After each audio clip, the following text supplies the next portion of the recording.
All right. Good afternoon, everyone. We've just started our Monday night Real Talk Weekly with your favorite Novak boys. Tune in now.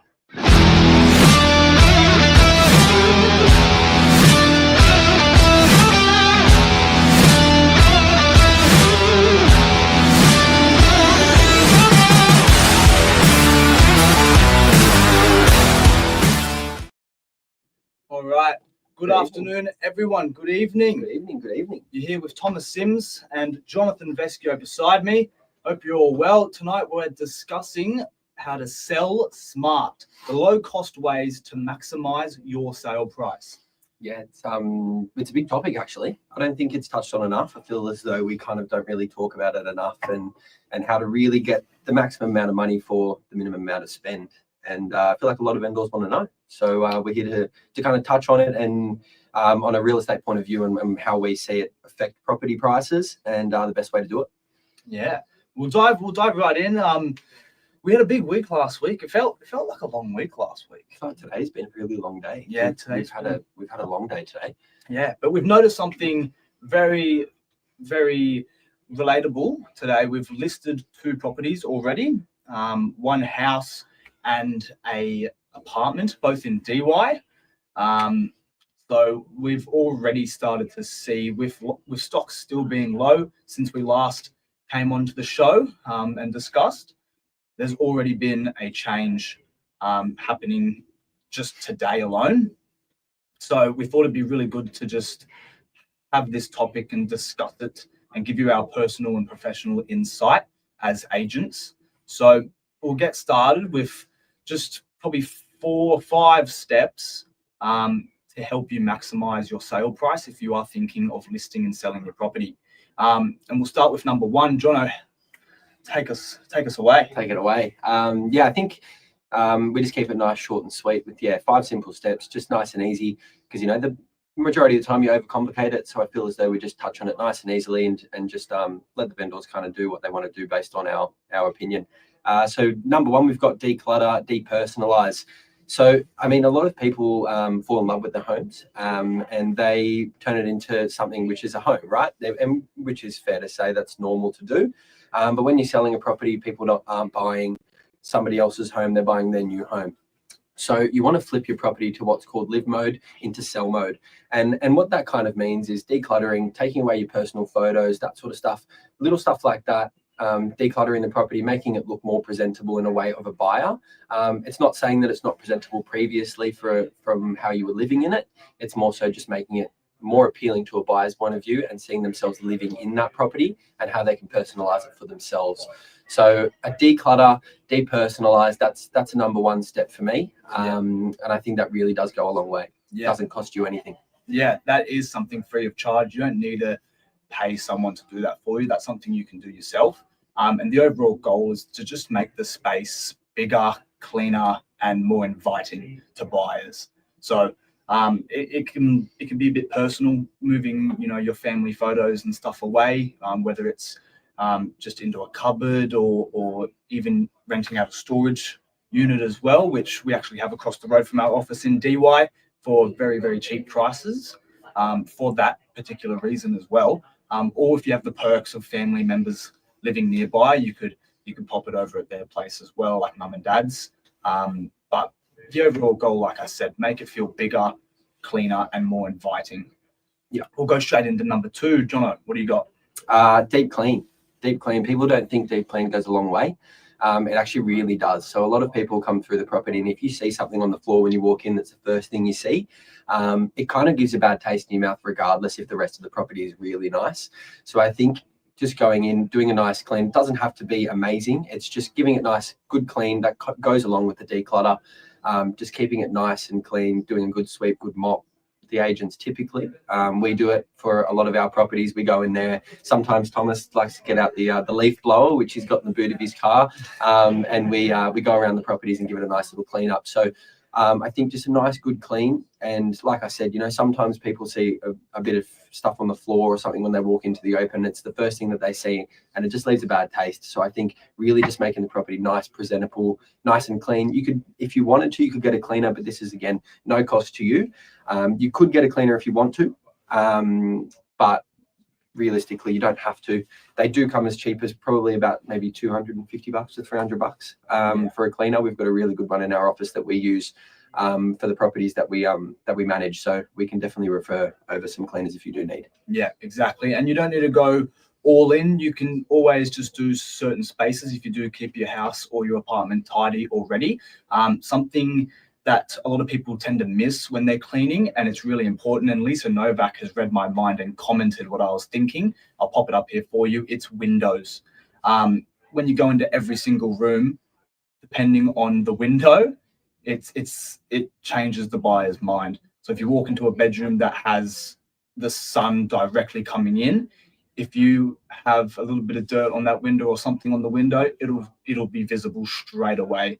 It'll actually draw the buyer's eyes to that one spot. So make sure if you're gonna do a little clean yourself, focus on areas like the kitchen, focus on your outdoor areas, your bathrooms, which are really important as well. But in particular, like Lisa said, your windows. Yeah, and I think that kind of, just quickly on that, I think a lot of buyers, you know, when you're looking at a property, you're looking at the outlook from your bedroom, from your living room. I mean, if you're looking at an outlook to a dirty window, it kind of puts a bad taste in your mouth once again. So I think that is definitely one of the best places you want to be cleaning. I mean, you wouldn't typically think of it, but I definitely think it's a good idea. Yeah, exactly right. Let's jump into number 3, Jono and Lisa's. I don't know how Lisa knows what's next in our minds. We're all on the same team. I think we all think alike. We've been with each other for 12 hours today. 12 hours straight. So I feel as though we've kind of just read each other's minds. Yeah. Throw us into number 3, and Lisa's comment right here shown is kind of exactly what we're talking about. Pretty much, yeah. So minor repairs and maintenance, that kind of stuff. So, I mean, when you're going into a property and you see a crack in the ceiling or something like that, it brings up the question of what's wrong with the property. Is there anything else that I need to look for? So it's good to kind of go through. Sometimes if you want to you can do carpets and floorboards, that sort of stuff, if you have the money to spend on it. But if you don't, and the reason really why we're here is to talk about it today is to touch on the things that are going to cost you nothing or cost you very little. So sometimes just a nice coat of paint, not even the whole property, just a nice touch up of paint in areas where they need it. A good, like I said, deep clean, that sort of stuff, little paint jobs. Garden maintenance is big. Garden maintenance is huge. So front door appeal or the street appeal. When you're looking at, you know, trim your hedges, mow the lawns, that sort of stuff. As soon as you, like I said, when you're first looking at a property, if you see something you don't like first, it typically leaves a bad taste in your mouth. So little stuff like that. When you're walking into the property, you want it to look nice and have a very inviting feel. Yeah, and just like Lisa said here, we can assist with all trades. We have a handyman, Chris from KMC Carpentry. He is a jack of all trades. He does everything. He can patch and paint for you same day. He gets stuff done so quickly for us. We appreciate him a lot. Shout out to Chris. Probably won't be watching this, but if you are, we appreciate you a lot. And those minor things, like Jono said, just make such a difference. If you walk into a property and there's a hallway, and the first thing you see in the hallway is the wall, and it's not, you know, it doesn't have a fresh coat, or it has a couple marks or scuffs, or cracks that need to be patched and painted. It's really important to get that done before you list the property, rather than when it has been listed and you're receiving buyer feedback who are making notes on those marks. So make sure that the property, it can get a little bit of trade work done. And if you do need help, ask your agent. We often recommend it when we walk through the property before we've got photos done, before it's on realestate.com. We go through and we make our own mental notes of this. So if your agent isn't pulling things like that up and the buyers are, then you're already in a little bit of trouble with your listing. Yep. So, and your agent should be helping you out with that for sure. Your agent should definitely be pointing those things out. Lisa does it really well, actually. She kind of goes in, takes photos of what needs to be done and sends it over to the owner. We actually went through a property today that we listed, and Lisa did a nice walkthrough video, sent it straight to the owner and let them know things that we recommend that should be done. And we do that for all of our listings. So if your agent's not, then you definitely should rethink who you're listing with, or even just have a chat with them about it. Yeah, 100%. Let's jump into number 4 now. Out of 5, what do you got? Kind of touched on it a little bit before is your curbside appeal or your street appeal. So like I said before, you know, trimming the hedges if you're in a house, trimming the hedges, doing the lawns, all that sort of stuff. If you're in an apartment, it's a little bit different because you don't really have that much of a curbside appeal. It's more based on your strata. But that then comes in with, you know, when you walk into the front door, like Thomas said, the first thing you see is you want to see something inviting and something that's letting you in. You want to be nice and bright. If you can, sometimes put a lamp in the hallway. If there's a hallway leading in and it's a little bit dark, something to just brighten it up and make it feel really inviting. Because once you first walk in, the first initial feel that a buyer gets is genuinely how they're going to feel about the rest of the property. So I think that's kind of that situation there. Trim the hedges, mow the lawn, just make it really inviting for the buyer. Yeah, and you can combine this with say getting a professional cleaning done. There's a lot of professional cleaners out there. We have contacts as well who will do things like a pressure clean, like a pressure wash of, you know, the sides of the house, of the driveway, and then also come in to the house and clean. So you can kill two birds with one stone here, and it really does make a difference, because the last thing you want to hear from buyers is that, oh, I can see the, you know, outside of the property is really dirty. Is there something wrong with it? And it just creates so much doubt in their mind already just from one inspection. And it's not what you want when you're looking to sell. You want them to feel really comfortable and safe and secure in the building without them having these doubts in the back of their mind just because something as small as a mark on the side of a wall like a house. Yeah, exactly. And I think that's a really big one, to be honest. Yeah. All right, let's jump into number 5. Jono, what do you got? Affordable styling. Property styling isn't 100% necessary in my opinion. I don't think that, I mean, property styling ranges anywhere between 10 to 15,000 sometimes in properties. So I don't really think that that's a really affordable way to be if you want to get your property on the market quickly. But there's alternative things you can do. I mean, in terms of property photos, which goes into our next point, but we'll touch on that a little bit later. But you can do virtual furniture, which doesn't cost much at all. It's actually quite cheap. And at least that gives the buyer a feel of what could be, rather than you having to go out of your way and actually physically style the property. I think, so Lisa's popping more comments in. That's a good one. So your property maintenance, I mean, actually you'd be surprised how cheap carpet is to put in your property. So we do have really good contacts for that as well. We do that quite a bit. So a light carpet and a nice coat of paint throughout the property does wonders. New lights, you know, if you've got old yellow oyster lights, it's good to put a nice LED light in there or something like that just to brighten it up. Yeah, and some incense as well. Incense. When she says nice smells. Yeah. Make it smell nice. A little incense candle. We bring air fresheners in our open home boxes. So if you really don't want to buy an incense or you're a bit nervous lighting a candle and leaving your house, we have air fresheners for you. We have good ones too. We do actually. And back to the styling sort of stuff. I mean, you can do styling if you really want to, and if it's really going to maximize your money. Sometimes, you know, it can make up to $100,000 on your house, right? So it's just a matter of the property and what you think is going to work best. But majority of the time, you know, you've got nice enough furniture in there. You can buy some cushions or something like that. Go to Kmart, they're quite cheap, and just style it up a little bit, neutral colors, that sort of stuff, just to make it feel a little bit more lively and homely for the buyers when they're coming in. It's more so all just about presentation and a good feel. So, I mean, if you've got those things, there's no need to go down the route of styling. If the property's vacant, then sometimes it is really good to do that, because, you know, if it's a vacant property, it's very hard to imagine putting all of your furniture in. So if you can do some styling on that, you may actually end up making yourself 50 to 100 grand on your sale price. Yeah, absolutely. And you also need to have a little think about your floor plan, because if you style a property, you can show buyers the potential layout that they will bring into the home. But if your property has a very standard layout and floor plan, you may not need to spend that extra money. They'll know as they walk into the room where everything will go. It may be obvious. And sometimes you see listings and properties that are on the market with styled furniture in there, but it doesn't match not just the layout of the home, but the feel itself.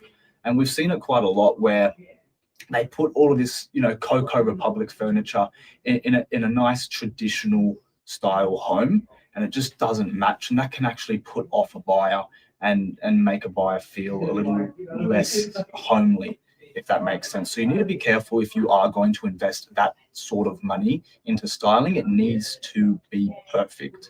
they're actually happy with us in one of our other listings. Yeah. Another agent who was selling the property had the property styled and, in our opinion, wasn't amazing. It kind of looked like a dentist waiting room in the living room. It just wasn't done well. And that property was on the market for something like 3 months, 4 months with another agent. Nothing happened. We actually went through and said, get all the furniture out. We don't like it, and put all your old furniture back in. The owner put the furniture back in, and we sold it off market in a week and a half. Yeah. So, I mean, sometimes, like Thomas said, you've really got to think about the property. Don't just throw styling in there thinking that it's going to work. It's got to really fit your property. And if it's an older property, an original home, putting, Dolce & Gabbana lounges in there isn't going to do it for you. So, yeah, you've really got to think about what you're going to do there, especially if you're going to put the money into it. Yeah, absolutely. So let's then go to a little bonus one, which Jono mentioned a little bit, and I think we both crossed off on. It's professional photos and your floor plan. And this is really, really important. Jono's going to explain right now why. Yeah, professional photos, I mean, majority of the time when a buyer's looking at something, they're going to look at the photos first. And if those photos aren't inviting and don't look like something that they want to attend the open to, then you've got no shot, right? So your first point of contact with the buyer is your photos and your floor plan. If you don't have a good photos floor plan, you're never going to get people through the door. Yeah, that's modern marketing for you. That is what marketing is today. Photos, floor plan. They want to look at it on their phone, on their laptop, their computer before they make the effort to go to the house. Yeah, it's non-negotiable. It is crucial to your marketing and to your campaign. Yeah, it's a deal breaker. Exactly. It must be the best. Exactly, and it's not overly expensive for an owner majority of the time. I mean, sometimes agents are quoting quite a bit for marketing. In our case, we do things a lot differently. You probably all know. If you're watching this, we do $0 marketing. We pay for photos, floor plan, and we take that cost off the vendor. So obviously, if you don't want to pay for that, feel free to list with us. And we'll definitely help you out. But no, I think that is a massive one for you. And if you are going to pay for something, that's probably what you want to pay for. Obviously, if you want to go with another agent, that's perfectly fine, and that's something that you can pay for, right? And if you're going to pay for that, you can pay for virtual furniture, style the property virtually. It looks completely real, and you wouldn't tell unless you actually walk through the property. But it makes a massive difference. So yeah, that's my take on it. That'll be photos, your professional photography, and I mean professional, along with your floor plan. If it's done right, it will be your best return on investment. It's without a doubt the most important part. Like I said, no one is going to get up and go to your home wanting to buy it if they haven't looked at it on their phone, on their laptop, on their screen, and liked what they've seen. It's how everything sells today. It's how social media has become a huge part of selling real estate. It's all about what they see before they make the effort to go and look to buy. Yeah, exactly. And it's in just touching on that quickly, we were actually looking at a listing together the other day of a guy who's selling his own property, which is perfectly fine. But he was taking photos with his iPhone, and it was just, you could tell it wasn't done professionally, and it's actually a really nice property and a really great spot. So I mean, if I was a buyer looking at it, I would go, oh, I'm not too sure about it, I probably won't go to the open. Whereas if you had professional photos done, and there's a view from the balcony, that sort of stuff, if you have a professional photos done, then you would have 30 people lining up at the door. Whereas in this situation, it's a little bit difficult just because you're taking photos with your iPhone that don't look the most professional. A lot of people would just scroll straight past it and just not look at it. Yeah, that's absolutely right. So that is our 5 plus a bonus 6 ways that you can maximize your sales price with low cost methods. That's all I have for tonight. If there's anything you guys want to ask us, if you need a trade and any sort of tradesperson, feel free to reach out to us. We have so many people who are willing to help you out, like ourselves as well. If you ever have any questions, feel free to come into our office, have a cup of coffee, have some bickies, have a glass of water, and have a chat. We're always here like 8:20 on a Monday night. So that's been Real Talk Weekly with your favorite young Novak boys. We'll catch you next time with another very interesting topic. Have a good night, everyone. Thanks, guys. Have a good night.